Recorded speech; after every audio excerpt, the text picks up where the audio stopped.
Dans cette vidéo, on va voir comment calculer l'aire d'un domaine, limité d'une part par le graphe d'une fonction, qui ici est un polynôme du troisième degré, et d'autre part l'axe OX.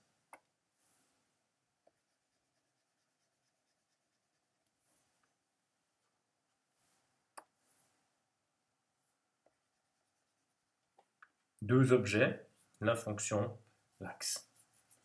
Pour commencer, on doit s'intéresser aux zéros de f, parce que c'est eux qui vont borner, en fait, qui vont aider à trouver les bornes à partir desquelles on doit écrire nos intégrales. Alors, pour chercher les zéros de f, on résout l'équation suivante.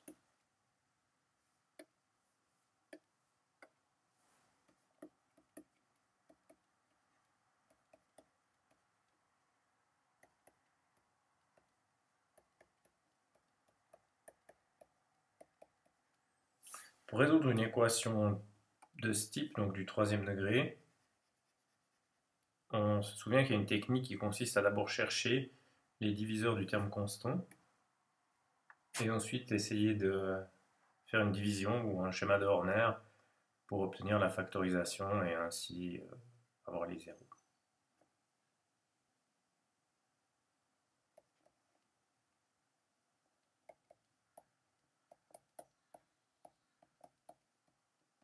On rappelle ici aussi que les diviseurs de 2 doivent être pris avec signe, c'est les diviseurs dans Z, hein, pas les diviseurs qui sont des nombres entiers positifs.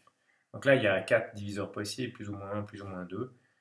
Et il s'agit de tester ces nombres dans le polynôme, entre guillemets, c'est-à-dire d'évaluer le polynôme 1 plus 1, moins 1, plus 2, moins 2, et voir quand est-ce que j'obtiens 0, auquel cas je, je peux diviser le polynôme à l'aide de mon schéma de Horner.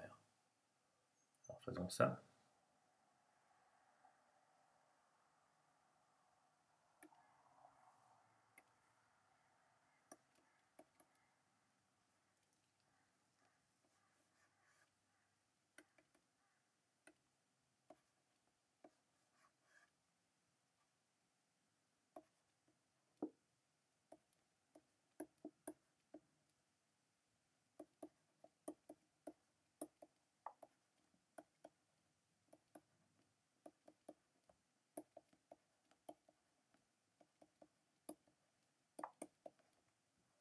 donc au premier essai, on voit qu'avec 1, ça fonctionne.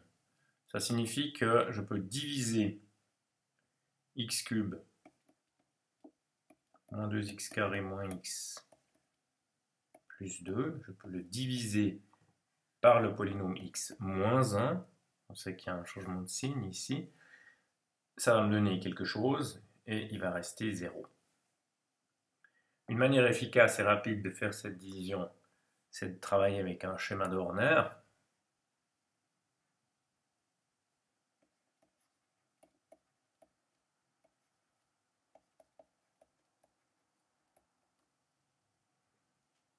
J'écris les coefficients du polynôme 3, 2, 1, 0. Donc le 1, moins 2, moins 1 et 2. Je place l'opposé de moins 1 ici. Je descends 1, je multiplie par 1. Moins 2, j'additionne ici. Moins 2 plus 1, moins 1. Moins 1, moins 1, moins 2. Moins 2 fois 1, moins 2 et 0. Si je n'obtiens pas 0 ici, c'est qu'il y a un problème. Et donc je peux écrire l'égalité fondamentale ici.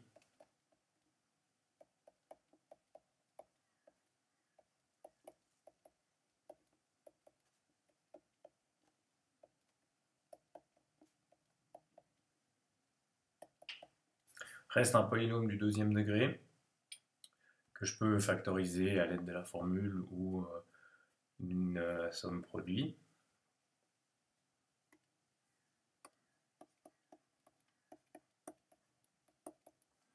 Donc x carré moins x moins 2 pourrait être égal à x plus 1 fois x moins 2, car je cherche deux nombres dont la somme donne moins 2.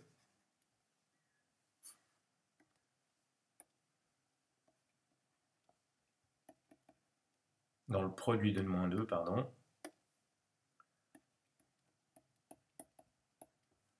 et dans la somme me donne moins 1.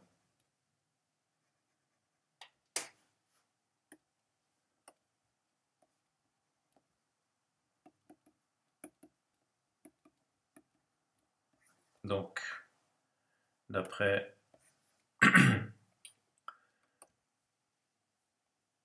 mon habitude de factorisation, je sais quand j'ai deux nombres comme ça, ben, je peux factoriser. Je vérifie x carré moins 2x plus x, ça fait bien moins x moins 2.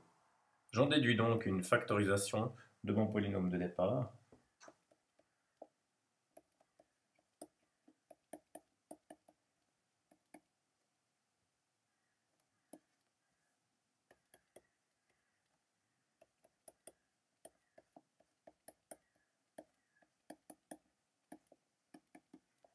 J'ai donc trouvé les trois zéros.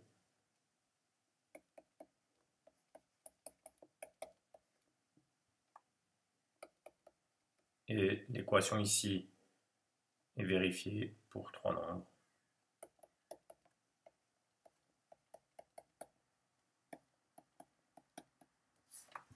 Je peux donc passer à l'esquisse du graphe de la fonction.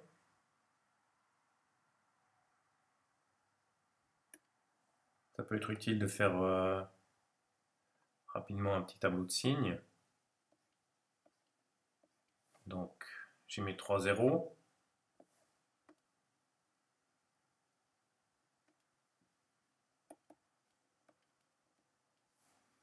Et puis, je regarde le signe. f de x est une cubique. Donc, quand x tend vers moins l'infini, tend vers moins. Quand x tend vers plus infini, tend vers plus. Je regarde uniquement le terme de plus haut degré. Et puis ensuite, comme les zéros sont tous de multiplicité 1, ben, elle doit forcément changer de signe à chaque étape. Et on voit que c'est cohérent. Donc je me retrouve avec une fonction qui fait ceci. Est-ce que j'ai besoin de plus? Ben non, pas pour l'intégration. Si je devais étudier cette fonction en détail, il faudrait que je cherche des points, les maximums, les minimums, et d'autres choses, mais là j'ai pas vraiment besoin, parce que je sais que je peux placer ici moins 1, 1 et 2. Ouais, je sais que ma fonction, elle va faire quelque chose qui s'apparente à ça. Elle est dans le négatif, passe dans le positif, elle revient dans le négatif, et puis elle repart. J'ai pas besoin de savoir où sont les points ici, rien du tout. Ce qui est important pour moi maintenant, pour l'intégration, c'est d'avoir les trois zéros, de me dire que ces deux zones-là, cette zone et cette zone ne m'intéressent pas. Donc je rappelle que ce qu'on fait ici, c'est qu'on intègre, on aimerait trouver l'aire du domaine borné déterminé par le graphe de f et l'axe des x. Donc l'axe des x, il est là. Et le graphe de f, il est ici. Donc si je veux un domaine qui est borné, je dois négliger ce que j'ai ici gribouillé en jaune, qui sera non borné, et m'intéresser aux deux petites surfaces qu'il y a ici. Donc l'intégrale, une fois que j'ai cette représentation,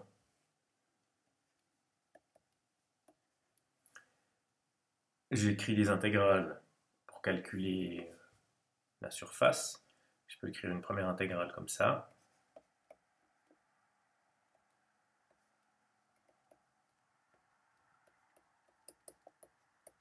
Techniquement, elle doit être en valeur absolue, mais je sais qu'entre moins 1 et 1, ma fonction est positive, donc je peux oublier la valeur absolue ici, vu que ça me donnera un nombre positif.